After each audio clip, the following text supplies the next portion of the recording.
Welcome to Afternoon Light, the podcast of the Robert Menzies Institute, hosted by Georgina Downer.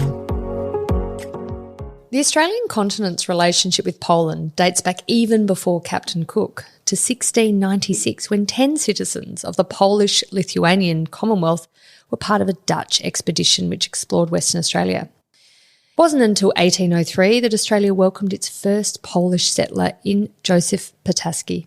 Polish names indicate the continuing importance of Polish migration to Australia.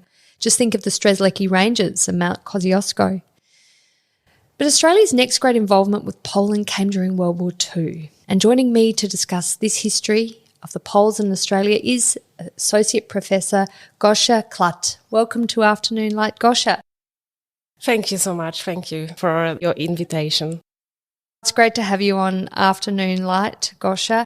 Tell me about this first contact with Australia. It's little known, I think, little appreciated. I mean, of course, there's rewritings of history. The history I might have learned in the early 1980s that it was Captain Cook who discovered Australia. We, of course, have corrected that record with the Dutch and Chinese who certainly had contact with the Australian continent, let alone the Aboriginal people who were here 60,000 years ago. But tell me about these Poles who visited Australia in the 17th century. Yes, good question. I think the Poles were explorers, and we always joke that Polish people brought with them very difficult names to pronounce. Yes. So the Kosciuszko and the Strzelecki. See, I didn't even get it right. So we always have fun about how Australians pronounce those names. Kościuszko is the proper pronunciation of the Kosciuszko mountain, and Strzelecki was the famous explorer. So these were the kind of first contacts with the Australian land from the Polish perspective. Is it interesting for Poles to come to Australia and see these Polish names Mount Kosciuszko, and I'm not going to pretend to be able to pronounce it in the proper Polish way, but that's an icon. It's the highest mountain in Australia. It's of incredible importance, and a Polish name has been used for it. That must resonate quite strongly with Polish people when they visit. Yeah, that's a must-see site for everyone visiting from Poland. So whenever family arrives, we take them over and we climb the Mount Kościuszko. And you pronounce it correctly. we tell the stories about the mispronunciations. But yes, I think we are very proud of this achievement. And it is always a surprise to see those Polish influences, because when we think about Poland-Australia relations, we usually think about big distance dividing us. And not a lot is known or has been explored about the historical links, the diplomatic links. I think the biggest topic published and researched is on Polish migrants into Australia. But otherwise, those kind of historical links have not really been very well known. No, and I think in terms of Polish migration to Australia, the focus has been on the post-World War II migration, which came in very significant numbers. I mean, I think of the 170,000 displaced people who came to Australia after World War II, 60,000 were from Poland. So we're talking very, very large proportion. But those Polish migrants in the 19th century who were prominent, I mean, there's Polish Hill and Polish River in South Australia, obviously the iconic mountain ranges and highest mountain in Australia. But I mean, what was it about those Poles and that Polish influence in that 19th century period, do you think, that led them to have such prominence at that time, but maybe sort of slightly forgotten in the rest of the telling of history? I think the settlement in South Australia, and I haven't really researched it or explored it, but while I was doing some research on the Poles and Australia, I, of course, came across this settlement. And we know about this because it was probably the first Polish settlement that is known, and that's the first go-to information about how far the Polish settlement in Australia historically stretches back. Yeah, well, quite extraordinary.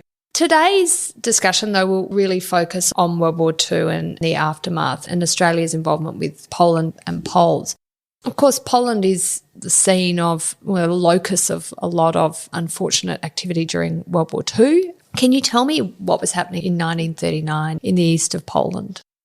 Yeah, so obviously the German invasion of Poland of the 1st of September 1939 is ingrained in everyone's mind as the start of the Second World War. Yes, and I mean, to interject, on the 3rd of September, Robert Menzies then declares that Australia is now at war with Germany. As Britain is at war, Australia then declares war with Germany. So it was a catalytic moment and, of course, ever etched in our minds. Exactly. But obviously for Poles, the invasion from the east, from the Soviet army, has also been quite significant. That's not probably very well known fact because everyone concentrates on the starting moment of the war. But the Nazis and Soviets signed secret protocols already in August on how they're going to divide Europe, in half. And I think that's worth remembering. There is this scene in the movie made by Andrzej Wajda. He's a very known Polish movie director. The movie titled Katyn. And he masterfully illustrated this kind of tension, this trap that was set up somehow by the invasion from the West, from the Nazis, and the East from the Soviets, in a scene set over a bridge over water, and one group of people running away from the Soviet invasion from the East and the other running away from the West, from the Nazi, and they kind of collide on this bridge. So I think it was just this kind of great illustration of this terrible moment in history for this nation that we didn't really have anywhere to run. So at the end, once Soviets invaded, over 13 million of Poles were under the Soviet occupation. And also in historical books, we often focus on the German Nazi occupations and so on. But the Soviets have forcefully deported over 700,000 people into depth of the USSR. So it's interesting that this side has received much less attention, but I think it was also because of the kind of appeasement politics from the Western governments and obviously hiding of facts and keeping information and files archived for over 50 years by the Soviets. Why were over 700,000 Poles deported to the depths of the USSR? So, why couldn't they have just left them in eastern Poland where they were occupied anyway by the Soviets? Yeah, so while Nazi Germany segregated people on the basis of race and ethnicity, Soviets decided to clean the Polish land or Poland on the basis of the status. So intelligentsia, officers, teachers, they were seen as anti-Soviet and arrested, deported with their families. So that was the specific politics of the Soviets to appease Poland. So Poland is carved up, basically, between the Nazis and the Soviet Union. What happens to the Polish government then? So the government escapes after the Nazi enter Poland, and the Polish government in exile is established in France and then later moves to London. They remain in exile throughout the war, but also for over 50 years. In reality, we've got this government that democratically represented Poland, pre-war Poland. And we've got the other government, the communist governments, that were not democratically elected in power as well. Chosen by Moscow. Exactly, exactly. Yeah. So I think that is interesting because the position of the Polish government in exile was also seen by many Poles as not really well supported by the West. And especially after the 1989, there has been a lot of resentment from Poles towards the West. In a way, they kind of not really supported Poles and abandoning really and trusting Stalin, appeasing Stalin with their politics. So I think there was no acknowledgement of the Soviet participation in the role of invading Poland, him making deals with Hitler. But also when in 1946, the Victory Parade in London the Polish government was never invited to participate. And obviously, the Yalta conference that divided land and borders after the war was done without participation of the Polish government, even though it was making decisions on behalf of Poles around how the borders should be established and moved. Tell me about Winston Churchill's attitude to the Polish government in exile in London. Did he engage with them much? It doesn't sound like he did particularly. Well, I think Poles really wanted to participate because they knew what was at stake. They wanted to be part of the fight. And politically, I think Poland was seen as an ally, but the situation with the Soviets and Poles was seen as a problem. So Churchill called it Polish problem to solve. So that's why the deals behind the Poles' backs, because they wanted to have the Soviets as allies against the Nazi Germany, especially at that stage. So the politics of appeasement of Stalin and the Soviet Union was kind of playing against the Polish government in exile. Tell me about how the Polish government established diplomatic representation then in Moscow at this stage in 1941, because this becomes, of course, very important in terms of Australia's involvement. Yeah, so obviously it was really important for the Polish government to have some representation, especially for the humanitarian reasons, for all those Poles who have been included in the Soviet Union, not only deported there, but in the millions included as Soviet citizens now, because there was a passportization into the Soviet citizenship.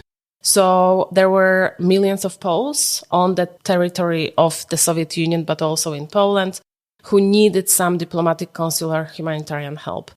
So after 1941, there was an agreement between Soviet Union and Poland to establish those diplomatic consular relations. Embassy was set up, and it was a very complex, obviously, mission to help that many people. There were, I think, 1,000 personnel working in orphanages, pharmacies, Polish medical support offices for all those Poles who were spread across this huge territory of the Soviet Union. So even coordinating those local offices, coordinating messages, letters, visas, all the consular affairs was really important for the Polish government. But also one of the most important roles was to support the evacuation of the soldiers, the families, to join the so-called Anders Army that was being created to fight against the German Nazi. So that was the deal with the Stalin, that those kind of forces would be formed to help stand against the German offense. So there was a huge evacuation effort there as well. So 1941, the first embassy was established in the Soviet Union. And the intention was to identify the location of Poles, Russia, and then obviously form this force to support the Soviet Union's defence against the encroachment of Nazi German forces. But how were the Polish diplomats received in Moscow? It must have been incredibly difficult conditions for them. Extremely difficult conditions. Obviously, the Soviets were doing everything to make it difficult for them to work. I think in 1942, there were new requirements introduced for visas and passports to be available for anyone who wanted to cross the border. So obviously, those had to be done through the Polish embassy and approved by the Russian authorities. All those visas, all those permits took a very, very long time. So many people waited for months and never really got those visas. But also representatives of the embassy themselves were arrested. What were they being arrested for? Well, on a suspicion for collaboration against the Soviet Union. That was an easy one. You can always come up with some evidence. Didn't need to really be substantiated, I guess. Yes, and obviously we're not talking about the diplomatic force, but all the people supporting and representing, helping the Poles through the consular services. And obviously all those offices across Soviet Union were eventually closed down, and the Polish people didn't really have any supports, especially accessing documentation, medication, and so on. So those conditions were really difficult. So what was the view of the Soviet Union of the Poles now within their jurisdiction? I mean, there's obviously the tragedy of the Katyn Forest massacre that is uncovered subsequently, but it was generally one of complete not a disregard of you're an occupied territory, now part of the Greater Russia. Yes, absolutely. So I think it depends on what timeline we're looking at. I think at the start, before 1943, the restrictions were kind of increasing, but the objective of forming the Polish army against the German forces was quite important. So that was the time when Poles were able to evacuate. They would evacuate through the Iran, Persia. This is where the Polish forces would gather, and their families and in the kids from orphanages and so on. So the evacuation would be happening through Persia. And where were they evacuating to through Persia? Just refugee camps in Persia, and then later on, Australia, around the world. yeah. Exactly. America, Canada. Exactly. Yeah. Yes. Yeah. But after the discovery of the Katyn graves in 1943 by the approaching German forces, the situation massively deteriorated. First of all, obviously Soviets did not want to admit to anything. The German forces actually wanted to investigate that, and the Polish government in exile asked for the Red Cross to start the investigation. They felt that they were neutral in this and that they would provide this kind of independent type of investigation. But there was no support for this investigation, and there were conflicting information. The Allies were not really sure. Obviously, the suspicion is that people just didn't really want to know that it was the Soviets who actually were responsible for those mass killings. But after the Poles asked for the independent investigation to happen, all the diplomats were expelled from the Soviet Union, and suddenly Poles found themselves on their own. What were the circumstances that led to the Katyn Forest massacre?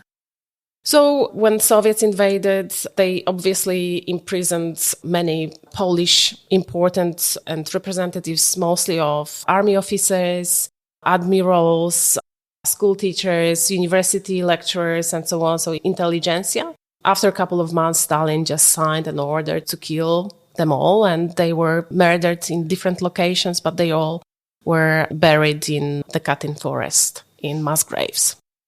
I mean, there's 15,000 of them buried in these mass graves. So it was a huge number of people who were executed. Yes. And I think the numbers is even higher than that. So, yeah, that is one of the most traumatic moments in Polish history. So the Polish representation is effectively ended in Moscow after the call for a Red Cross investigation and the massive deterioration, obviously, in the relations between the Soviet Union and Poland. This is where Australia comes in. Tell me about how Australia becomes involved in representing Poland in Moscow, which is such an extraordinary set of circumstances to find. I must admit that I was so surprised that when I was going through the archives in Australian National Archives and the Polish archives later on, that I came across this, because this fact is not really well known. Somehow it just escaped the notice of history. When I was looking through the archives, very often when you try to pick the documents, the document packs, you need to sign your names, and you can see how many people in front of you actually read the files. And on many of those files, I was the first person to read them. Wow. Well, that must have been quite exciting as a researcher. It was you were the first one. Yes, it was very exciting. And it actually gave me the drive to look into it. And I wasn't really sure if maybe it wasn't worth looking into, if no one before me was interested. But the more I looked, the more I was able to find details about what was actually behind it and how it all came about. So once the Polish diplomats were expelled, the British stepped in straight away to fulfill the most basic needs required, but they were not seen as neutral to represent those Poles and to negotiate with the Soviets on behalf of the Polish citizens. Because they were seen as too close to the Soviet Union? Or No, because they were not seen as neutral for the Soviets. I see. Because the Polish government in exile was based in London and so on. So the international, I think, efforts between US and Britain was mostly to find a representation for the Poles from as neutral country as possible. So Canada and Australia came about through the Commonwealth links, and Canada denied, but for Australia, who was positioning itself on the global kind of stage, taking up this kind of really important diplomatic role in the territory of a big power, representing another big country in Europe, was an important move. So at least that's how it was argued by the Australian representative in the British war room. And the Prime Minister Keating agreed, obviously with the confirmation from Washington and London of this. So that's how politically it was negotiated. I thought it was interesting that, of course, Doc Evatt, who was External Affairs Minister at the time, he was supportive of this decision, the Prime Minister being John Curtin, as you said. And it came as a recommendation of Stanley Bruce, who'd been a former Prime Minister of Australia, then High Commissioner in London. But Evatt's view was a way of Australia trying to foster healthy relations between Britain and the Soviet Union, that the Polish interests here were of secondary concern. This was a way, as you say, of Australia playing a greater role in a European conflict, that we were able to be a middle power and country of great influence and required in a moment of great need, and that we could be some sort of honest broker in terms of creating better relations between Britain and the USSR. That seems extraordinarily ambitious of Dr. Evatt. Yes, ambitious, but also Australians were very kind of realistic about the foreign policy. And they thought they have seen Poles as too idealistic. So they felt that they could actually bring in some of the more pragmatic approach into the relations between the Soviets and Poles. And in this way, build more kind of friendly relationship between Britain and the Soviet Union. So I think they felt like they could play this role to manage what Poles were actually doing in relation to the Soviets, because obviously undermining Soviet narrative regarding the Katyn graves and murders was not something that allies were interested in. They just wanted to collaborate with the Soviets against the Nazis. But also, I think in Australia, there was this idea about contributing to bringing peace. So Poles being loud about some mass graves in Katyn and stirring the pot, creating a conflict with Stalin, was not something that the allies wanted to see. What was the Polish attitude to Australia taking on this role on their behalf? I think Poles wanted really to have a representation. The humanitarian efforts were really, really important to them, and the finalization of the evacuations from the Soviet Union. So I think that they were grateful, but obviously that's what you can read from the diplomatic exchanges. I think they would be much more helpful with having a bigger power to play this role, the US or Britain, because they would see them as being able to exercise specific power. And in 1944, when Soviets really stopped all the evacuations from the Soviet Union of Poles and stopped giving visas, it was the Churchill and Roosevelt representatives who would negotiate some additional visas for example, families of the diplomats. So the Polish diplomats were removed or exiled or arrested, but some of their families were stuck in Soviet Union and they couldn't get out. So there were made representations to negotiate that by the bigger powers at some point when Australian diplomats were not able to negotiate that. Yeah, they weren't able to exert the same level of influence. What did the Australian diplomatic representatives end up doing on Poland's behalf then in Moscow? It was about a period of a year, wasn't it? From 1943 to 44? It was over a year. And the first diplomat, chief officer, he kept really great documentation of his activities. He submitted detailed reports on his activities, but also on how he managed the Polish embassy's property. So, for example, he reported exactly all the items that he encountered on the first time on the Polish premises, including 6 cars, when he listed which ones were used in whatever way. There was a Buick from the 1939 used later on by the Austrian legation that belonged to Poland. So all those reports are really painting the picture of what's included in the activities. But obviously, these are maybe interesting facts. But in terms of the activities, the most important one was the humanitarian mission to, first of all, obviously account for the furniture and cars and so on, the Buicks. Then account for the people, because it was not really clear how many people, where they are located. There were some archival documents moved to the other legations. Some were not very clear. So there were many people who were not accounted for. And it was really difficult to get the information from the Soviets as well. So finding out how many people needed help, where they live, but also actually printing information in the newspapers across the Soviet Union.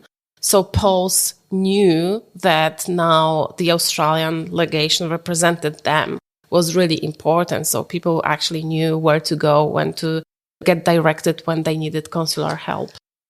Must have been incredibly difficult for the Australian diplomats, though. They spoke English. I'm assuming they didn't speak Russian and Polish. They're representing Poles. They're trying to find the 300,000 Poles who are deep inside the Soviet Union and rescue them. I mean, was there a significant language barrier in undertaking this task?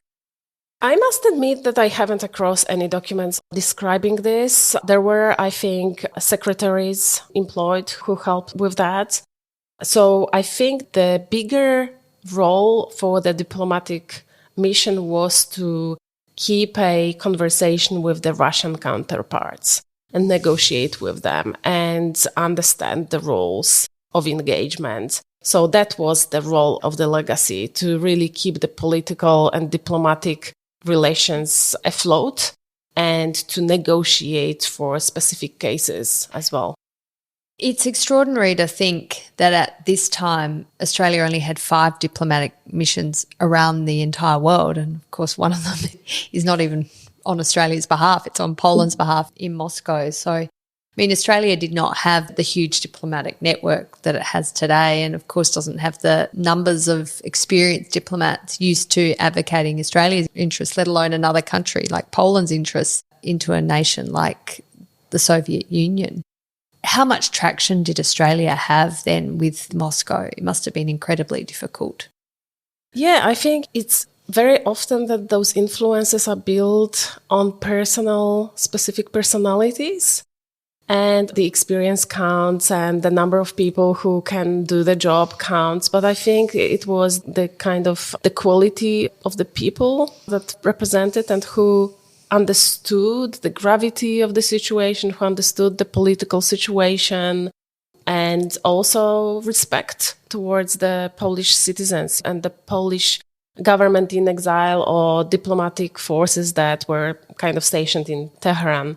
So I think that was the quality. And I must admit that what they achieved with the finalizing of the evacuations, especially there was this orphanage in the Soviet Union that had 600 kids, and they were kind of halfway through evacuations.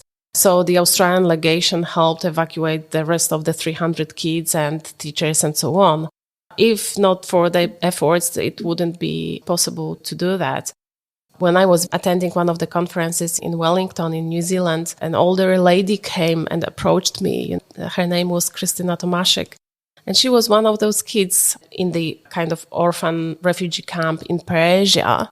And then all those kids were transported into different directions depending on where they wanted to be settled. Some of them had some companions. Some of them had one parent or maybe some carers.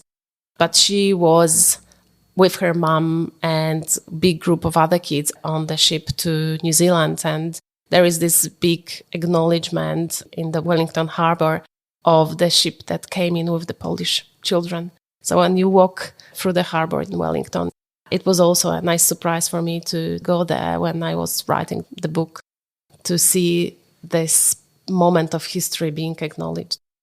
I mean, quite an extraordinary moment where Australia played a really largely unrecognised but important role for whatever the strategic reasons were. There was still good work done, saving Polish lives. The war ends, and of course there are thousands upon thousands of Polish people displaced. And as I said earlier, 60,000 or so come to Australia as refugees, as migrants. What is the impact on the relations between Australia and Poland in that sort of post-war period of that effort of Australia representing Polish interests diplomatically in Moscow, but more broadly as a country that did welcome significant numbers of Polish migrants? Yes, so between 1944 and around 70s, when the first Polish embassy was established in Australian Canberra, there was really not a lot of diplomatic activity. And that's probably why this episode, Australian representation of Poles in the Soviet Union, was not that well known. But obviously a big migration wave post-war came, and they were very active in keeping the national identity, language. It was at the time when Australia's policy towards migrants were based mostly on assimilation politics and so on. So it was part of the motivation to keep the ethnic traditions and patriotic moments or days and remembrance days and so on alive for them and for other ethnic groups. So this is where the Polish Saturday schools and big network of organizations have been established. So up to the 70s, when the Polish embassy is then established, there is some diplomatic links and economic links being re-established and built. Obviously, the situation in Poland deteriorates. There is a rise of solidarity movement, which was the labor workers movement. And the martial law was announced in December 1980. That's where afterwards the second migration wave arrived in Australia, and they were mostly the political activists or just people who were abroad when the military took over in Poland. So they just were refugees looking for a place to settle or at least wait for a better time to be able to come back to Poland. So this is where the other migration wave came into Australia, and they had much different way of looking at the Polish-Australian relations, and they have influenced the way that Australia has seen Poles. Poland is incredibly well known for its role in the end of the Cold War through the rise of solidarity, and the Pope John Paul, of course, becomes quite a key figure here. Lech Wałęsa. Lech Wałęsa is an extraordinarily important figure here. The attitude of the Australian government, and at that time in 1981 it was Malcolm Fraser, how did that influence the welcome that Poles got here in Australia during that time? I think that's kind of aligned with the change of the policy towards migrants in Australia. So maybe not surprising for many, but it was surprising to me that the father of multiculturalism was Polish. George Zubrzycki. It's another difficult name to pronounce. He was very influential in establishing the diverse social kind of vision of Australia. So that was the time when the approach to migration, to migrants, their role in Australian society has been changing. There was much more investment in the establishing multicultural radio, TV, appreciation of what other cultures and other ethnicities bring in. That was also seen through the political party lens. And when those migrants, new migrants in the 80s came in, they have experienced very different circumstances than the older migration.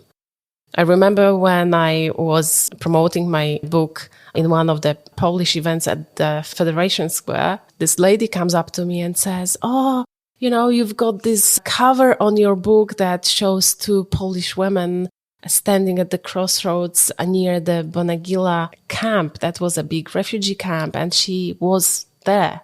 And she said, "You know what? They served those overboiled lamb chops. It was horrible." So that was her memory. But then in the 80s, no longer lamb was served for the migrants.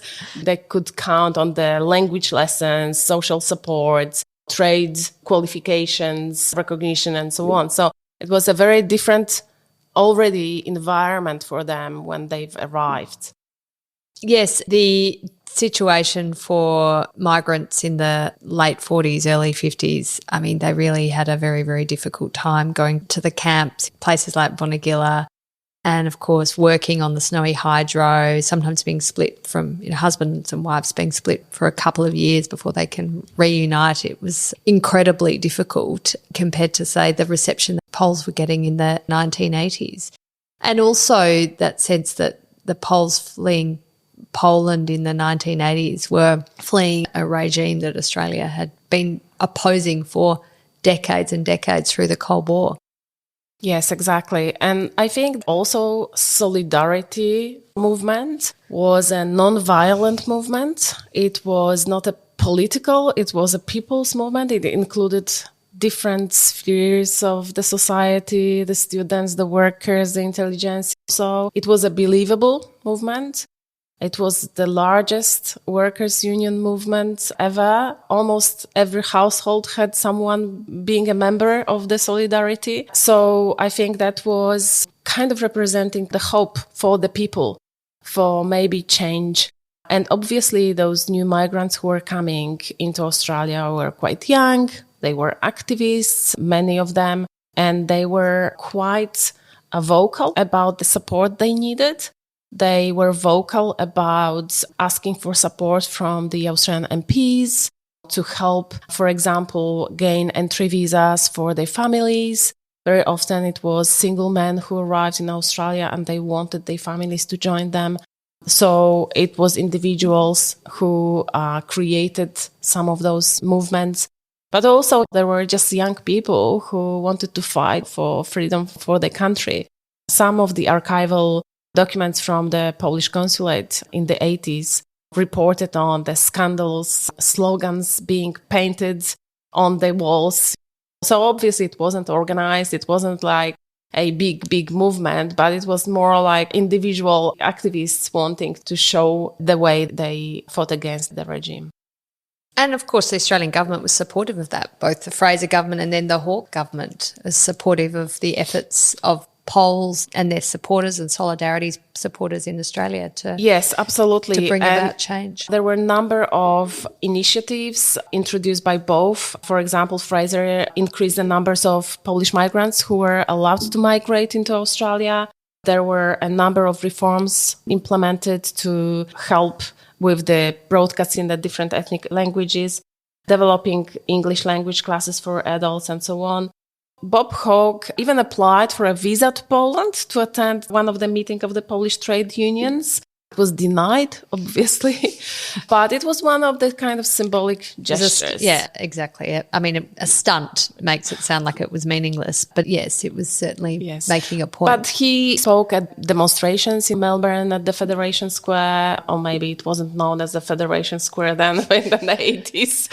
It was something else. But yeah, there were demonstrations in the city centers. They both provided the support, and then as prime ministers, financial support as well.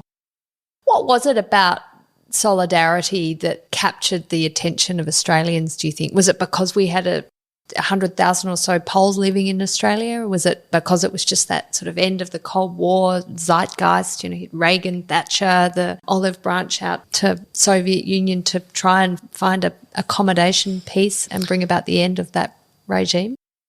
I think it was a combination of all those things. There was obviously a huge Polish diaspora, well organized already. So thanks to the previous migrants, there were lots of organizations already set up. So a really great network.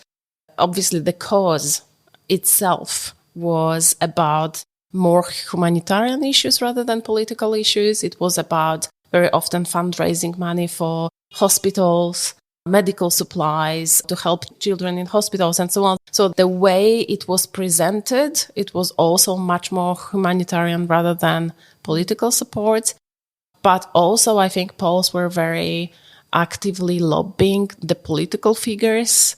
And obviously Lech Wałęsa and the symbol of solidarity itself was very, very meaningful at that time. What an extraordinary story, and thank you so much, Gosia, for bringing it to light. I think it's an important story that we need to appreciate more, the involvement during World War II and, of course, the end of the Cold War in the 1980s, support for solidarity. So thank you for coming on Afternoon Light. Thank you so much. That's it for this week's episode of Afternoon Light, the podcast of the Robert Menzies Institute. Please make sure to subscribe and catch up on our latest online content on our website or on Twitter, LinkedIn or Facebook.